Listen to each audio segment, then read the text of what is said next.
The panic attacks returned with Kilroy's enmity. I sensed a sort of violence in the man, and I had no control over what he did with the resources of the federal government. Dad had once explained the art of conciliation, but I probably wasn't listening as well as I should have. For a few more days, I watched the sun rise and set from my office on the 7th floor of the transportation building.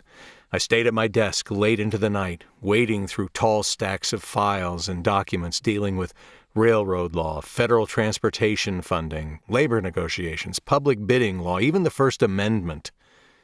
It was fast-paced and exhilarating, and it took my mind off Kilroy, but not Shannon's Osobuco remark, or her eyebrows, or her smile, or her shoulders and jean jacket, or any other random detail about a woman that an infatuated mind would conjure. There was an ever-present pall hanging over the tea, cast by the two goons, Cruddy and Fattori.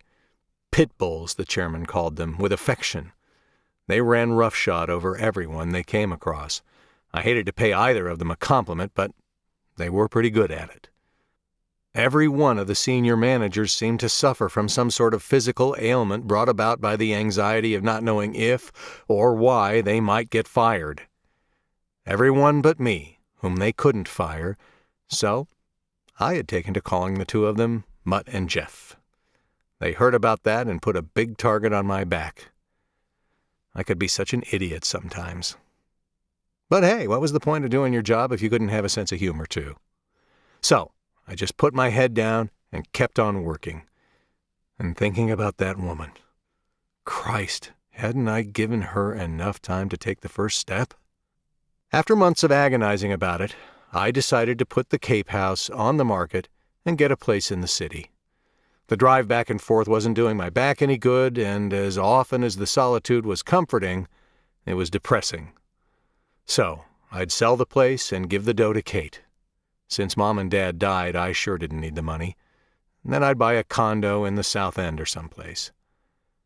With the grinding passage of a few more days of no bad news, I'd managed to put Bernard Kilroy out of my mind for the most part.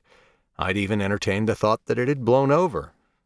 Then, one day, I met Al Croston for a cocktail at the back bar at Loch Ober, and while I was sipping a nice cup of loudmouth soup, he delivered a real zinger.